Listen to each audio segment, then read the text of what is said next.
Hello, welcome to another Terraria with the Yaki episode of the Magic Class Guide playthrough of Calamity Death Mode. This time we're doing the Devourer of Gods, and I figured this boss is probably worth another voiceover.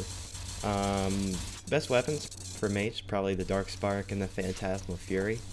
Dark Spark's pretty good for the first phase, because you can get a lot of piercing damage in. You'd think that this weapon would be overpowered for this worm boss, but it's balanced pretty well.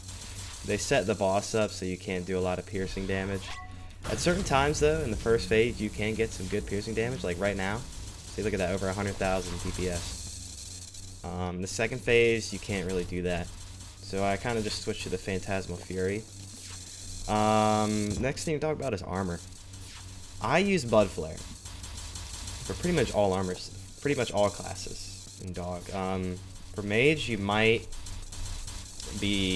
do Prismatic, some people. I don't see why. The Blood Flare gives you more defense, more life regen, about the same damage from my testing. Yeah, once you reach 60% on the boss, he will go into a second phase. He'll kind of disappear, and then he'll reappear when the kind of like spark of light appears. And the boss becomes a lot different. You can only hit the head most of the time. Occasionally the body will open up for damage. And a lot more projectiles. And you'll see here in a minute, you will reach the square, like geometry style projectiles. In order to avoid those, I really have nothing. Avarada Discord, man, is almost required for this boss. You'll see here in a second, they probably start around 40%. Yep, there they go. I just rotted Discord away. Not even trying. You just gotta get lucky on whether you get hit by the lasers or not. And I switched to the Phantasmal Fury here because the Dark Spark really is not working. Also, this boss has a ton of lag. I hate it so much. It lags the game with all the projectiles that he spawns, and I really hate it.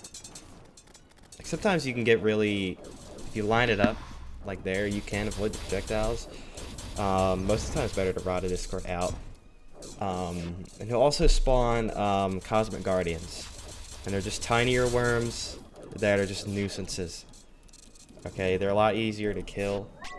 They have a very tiny amount of health, but they're just there to be annoying and deal damage. They deal pretty good damage too. Yeah, that's pretty much it. Have a rod of Discord. Have buffs on too, man. Like, buffs are really good for this boss. Here soon, he will go into the final phase, probably around 15 or 20%, and you'll know it when he spawns the Cosmic Guardians one last time. It'll say Cosmic Guardian spawn. The noise will play here soon. Probably at 15, and he will start to just try to headbutt you. He will try to hit you at the head. He'll stop spawning a lot of projectiles. The geometry style lasers will go away. This is actually one of the easier parts of the fight, I think. It's kind of like his last ditch effort to try to kill you. He tries to start ramming you with his head a lot more, and he can become a lot harder to dodge, but once you get it down, there's not a whole lot of projectiles in this phase, and it's pretty easy. So yeah, I'll let the rest play out.